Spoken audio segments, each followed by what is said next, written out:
In May of 2012, the city of Chicago hosted the NATO Summit. The Chicago police had the responsibility of protecting all individuals involved, be they dignitaries or protesters. According to Capos, there will be hundreds of personnel from U.S. Secret Service, FBI, Illinois State Police, out-of-state law enforcement, as well as 13,000 members of the Chicago Police Department. My name is Victoria Suter, and in preparation for this project, I used 2 database resources, 1 online resource, and experienced firsthand the use of excessive force at the hands of the Chicago police. Chicago police underwent 8 months of training prior to the summit. According to Gary McCarthy, superintendent of police for Chicago, the training was intended to provide police with 4 abilities: giving others a voice, neutrality in decision-making, respectful treatment, and trustworthiness.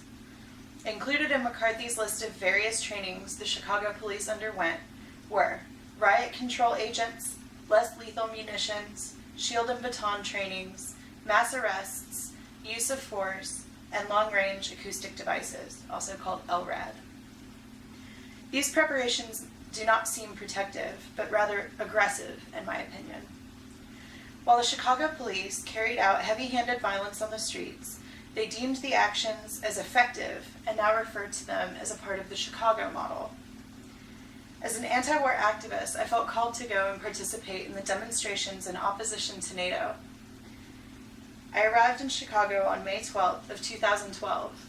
4 days later, on May 16th, just after 11 p.m., the apartment I was staying in was raided. The doors were kicked in, and we had guns in our faces almost immediately. The police were not in uniform, no badge numbers or names present, only black bulletproof vests.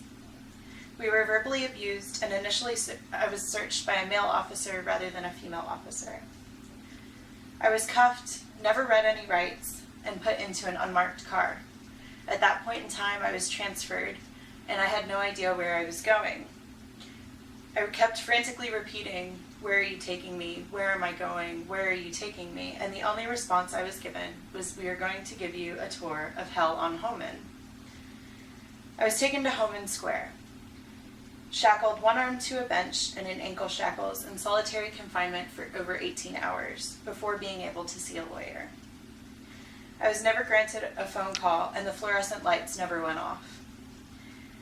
The first time I was escorted to the bathroom by a female, but the second time was by a male, both of which were with the door open and men just outside in the hallway.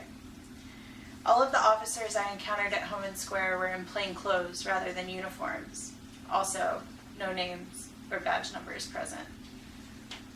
During my time there, I was extensively taunted by police, and they attempted to question me repeatedly. Finally, I was transferred to Cook County Jail. Booked at Cook County and allowed a phone call, then 9 hours later released without charges, but threatened that if I were to take part in the protests that weekend, I would be pulled back in and they would find charges for me.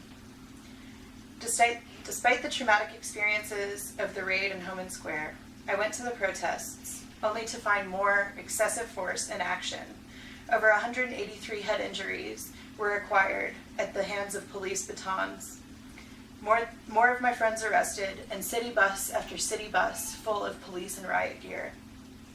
Would you feel protected?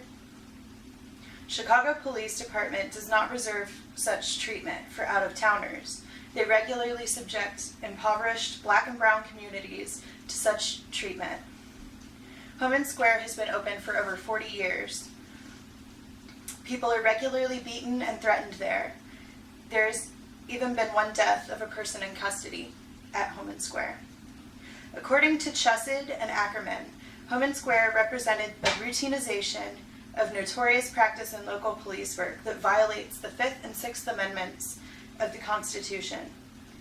When I spoke to a lawyer wanting to pursue a case against the police to hold them accountable for their excessive actions, my attorney told me that there had been no record of my time at Homan Square, and when she asked police about my presence there, they said she was never here.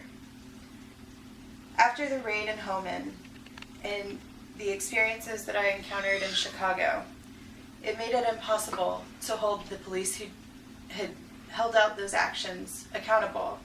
Due to the fact that there was no name or badge numbers present, it made it impossible to reliably identify the police officers involved. Hence, no accountability was distributed. While I was never charged and did nothing to create the situation for myself, 3 years later, I still struggle with PTSD from being kidnapped, humiliated, denied water, and chained up like an animal by the Chicago police. Okay, I have no idea how to say this.